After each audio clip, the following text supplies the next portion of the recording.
1000 बार सोचो तब बोलो। बेवजह बिना कारण के किसी को कलंकित ना करें। बिना कारण के बिना जाने ये बड़ा पाप है। महाभारत में ऐसी कथा आती है कि जो बिना जाने समझे किसी की निंदा करता है, किसी के बारे में अनर्गल बातें करता है, बिना उसका प्रमाण के, बिना किसी सत्यता के, तो समझिए सबसे बड़ा पाप है। क्या पाप है? तो इसे कहा गया मनसा पाप। मनसा पाप। और इस पाप की मुक्ति क्या है? काशी में गर नाम का कुआं है। पितामह भीष्म कह रहे हैं इस मनसा पाप से मुक्ति का एक ही मार्ग है। काशी में गर नाम का कुआं है, उस कुआं में कूद करके मरने से ही इस पाप से मुक्ति मिलती है। इसलिए बिना कारण किसी की निंदा न करें। और एक बात और, यदि जान भी गए, आपकी बातों में सत्यता भी है, तो भी निंदा न करें। भैया आपको क्या लेना देना है किसी की निंदा करके, किसी की चुगली करके? आपको क्या मिलने वाला है? कोई लाभ है? कोई फायदा है? नहीं है। उल्टे आप जिन गुणों की चर्चा कर रहे हैं वो गुण आप में आने लग जाएंगे। इसलिए बातें सार्थक करिए, सार्थक बातें, सकारात्मक बातें करिए। नकारात्मक बातें करेंगे तो आपकी मना स्थिति भी वैसे ही बनने लग जाएगी। निंदा कलह की बातें ना करें, चुगली की बात ना करें। और हाँ, निंदा हो तो कभी भयभीत ना हो। निंदा हो, आपकी निंदा हो सकती है, लोग आपकी निंदा कर सकते हैं। निंदा हो तो भयभीत भी नहीं होना है, परेशान भी नहीं होना। जिनको करना है करने दो। इसका अर्थ है कि निंदा करने वाला व्यक्ति आपसे प्रभावित है। यदि निंदा हो रही तो निंदा करने वाला व्यक्ति आपसे प्रभावित है। और समझ जाना, मैं कुछ आगे हूं तभी लोग मेरी निंदा कर रहे हैं, मैं जिंदा हूं तभी मेरी निंदा हो रही है। तो सज्जनों, सत्राजित क्षमा मांगने लगा। भगवान ने कहा, भैया सत्राजित, तुझे मैंने क्षमा कर दिया। तो सत्राजित अपने महल में गया और अपनी बेटी को बुलाया, सत्यभामा को, और कहा, क्या तू कृष्ण से विवाह करेगी? सत्यभामा बोलती, हाँ जरूर कर लूंगी। अब ऐसे वर को पाना कौन नहीं चाहेगा, द्वारिकाधीश जगतपति। तो सत्राजित भागे भागे कृष्ण शरण में आया और कहता है, प्रभु मेरे अपराध को क्षमा कर दिए हो, मैं जानता हूँ, लेकिन मान नहीं पा रहा हूँ। कन्हैया ने कहा, कैसे मानोगे? तो सत्राजित ने कहा, मेरी बिटिया से विवाह करोगे तो मान जाऊंगा कि तुमने मेरे अपराध को क्षमा कर दिया। ठाकुर ने कहा, भैया ले आओ। इस अवतार में तो परमानेंट दूल्हे हैं हम, परमानेंट दूल्हे बन करके हर समय तैयार रहते हैं। ठाकुर हमारे हर समय श्रृंगार में रहते हैं। ले आओ। बरहा पीडम नटवर वर हैं हम। बरहा पीडम नटवर वपुः कर्णयोः कर्णिकारम। हम तो परमानेंट दूल्हे हैं। ले आओ सत्यभामा को। तो भगवान का तीसरा पाणी ग्रहण हुआ सत्यभामा के साथ में। सत्या और भद्रा, लक्ष्मणा, कालिंदी, ऐसे भगवान की अष्टपट रानियां हुई। अब देवर्षि नारद आए स्वर्ग से। भैया लोग की एक रानी नहीं संभलती है, कृष्ण कैसा है, इसकी 8-8 रानी से संभल रही है। लोगों से एक एक रानी नहीं संभलती, जाकर के देखो इसकी गृहस्थी कैसे चल रही है। वो ब्रह्मचारी देवर्षि नारद कृष्ण की गृहस्थी का दर्शन करने आए तो देखे कहीं भगवान जाम्बवंती के साथ बैठे हैं तो कहीं रुक्मिणी के साथ। जितनी रानी है उतने कृष्ण हैं। देवर्षि नारद रुक्मिणी जी के महल में जाकर के श्री कृष्ण को प्रणाम किए और एक पुष्प निवेदित किए, देवताओं का संदेश सुनाया। भगवान इस समय भौमासुर का बड़ा आतंक है। भौमासुर हम सभी देवगणों को त्रस्त किए हुए है। देवताओं की विहार स्थली मणि पर्वत, माता अदिति का कुंडल और वरुण के छत्र का इसने हनन कर लिया है। प्रभु आप भौमासुर के आतंक से हमें मुक्ति दिलाइए। भगवान ने कहा, अति शीघ्र मैं स्वर्ग की ओर आता हूँ।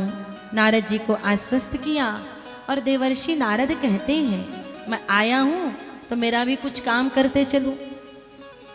देवर्षि नारद का काम क्या है? कभी कभी अपने आनंद के लिए देवताओं को भिड़ा देते हैं। भैया उस समय मनोरंजन के लिए कुछ था तो नहीं, न टीवी था न मोबाइल था, तो क्या करते? देवताओं को ही लड़ा देते थे देवर्षि नारद। देवर्षि नारद सदगुरु हैं। सदगुरु का काम क्या है? सदगुरु अभिमान को छीन लेता है और अभिमान को छीन करके भगवान से मिला देता है। देवर्षि नारद ने देखा कि द्वारिका में सब तो ठीक है, लेकिन सत्यभामा अभिमानी है, बड़ी अभिमानी है।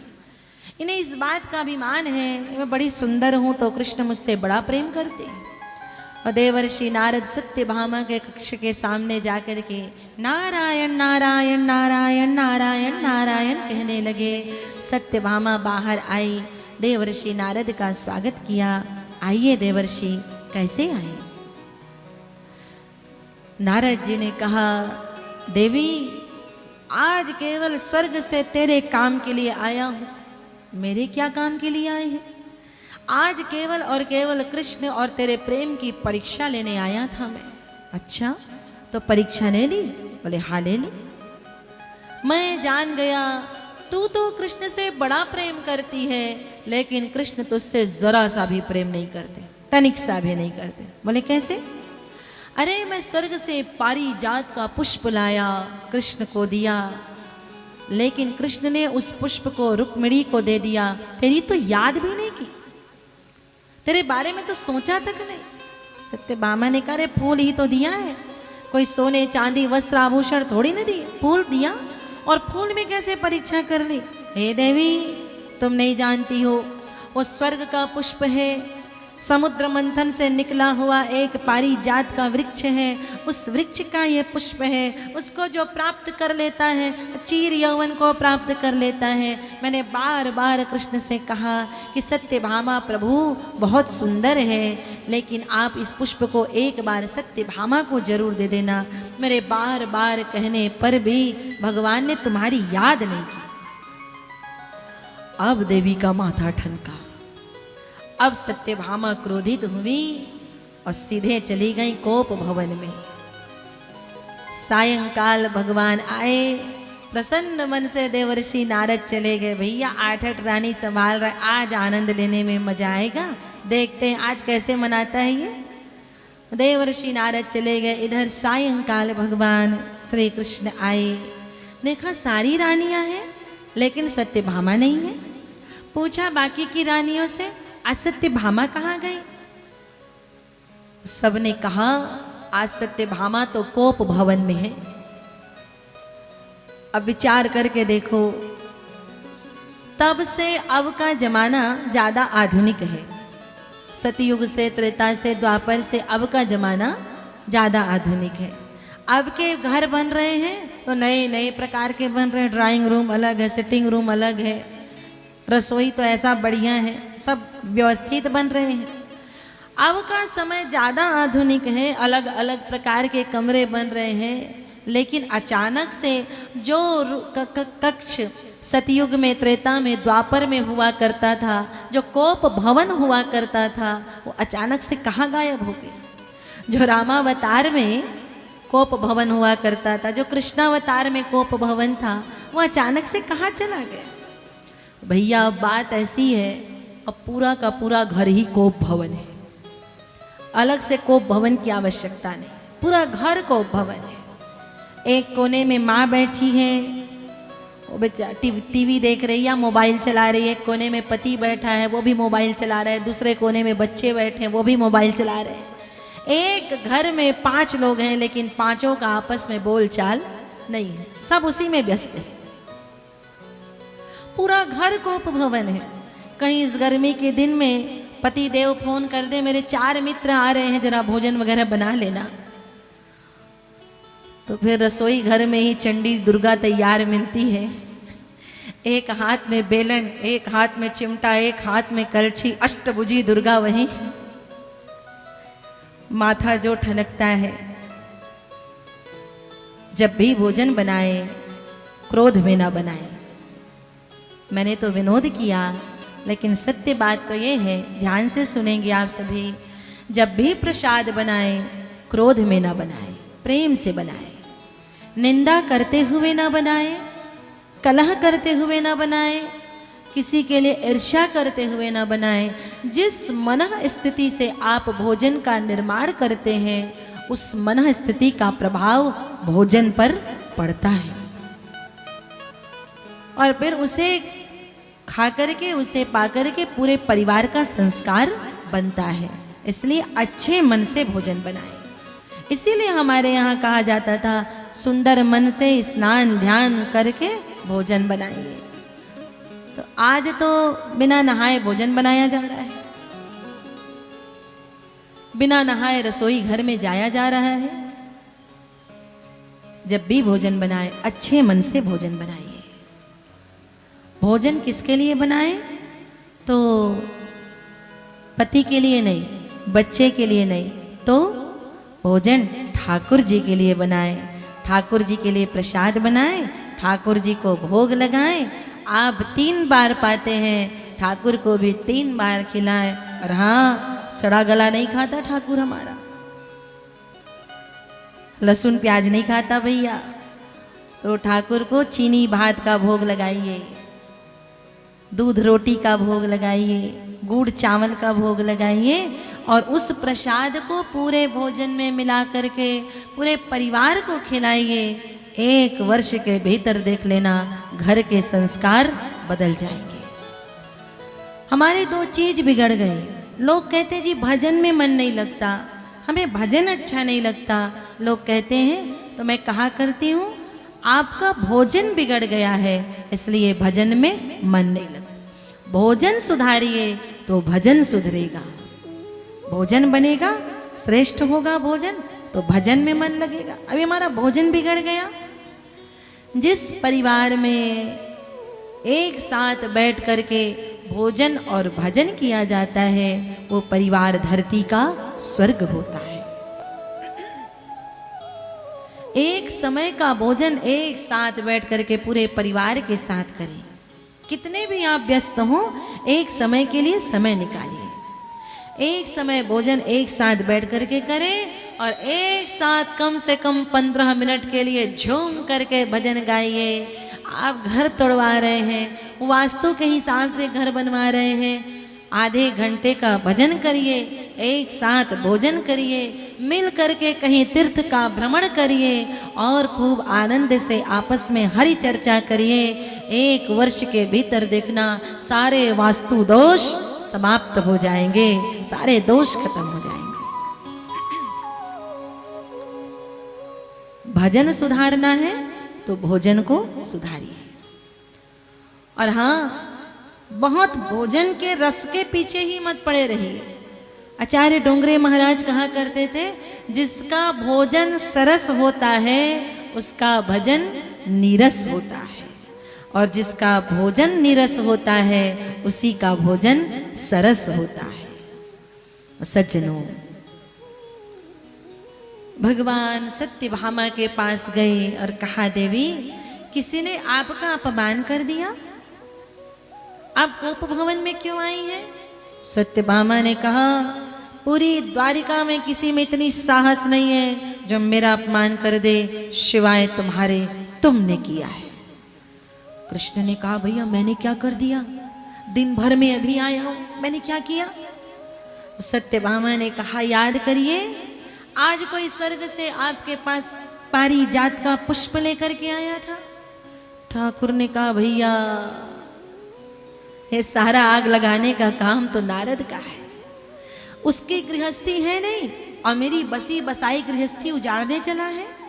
मेरे रानियों में इतना प्रेम है, इसको ये लड़ाने आ गया।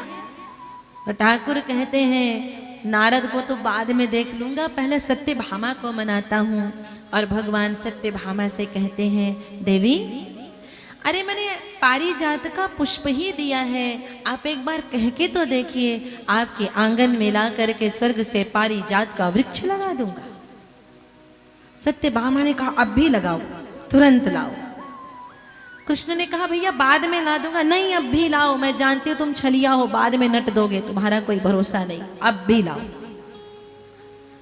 अड़ गई सत्यभामा और श्याम सुंदर चले स्वर्ग की ओर। मार्ग में भौमासुर को दृष्टि डालता है सत्यभामा के ऊपर में, तो भगवान ने जाकर के भौमासुर का संहार किया। और इस भौमासुर ने 16,100 राजकुमारियों को बंदी बना करके रखा था।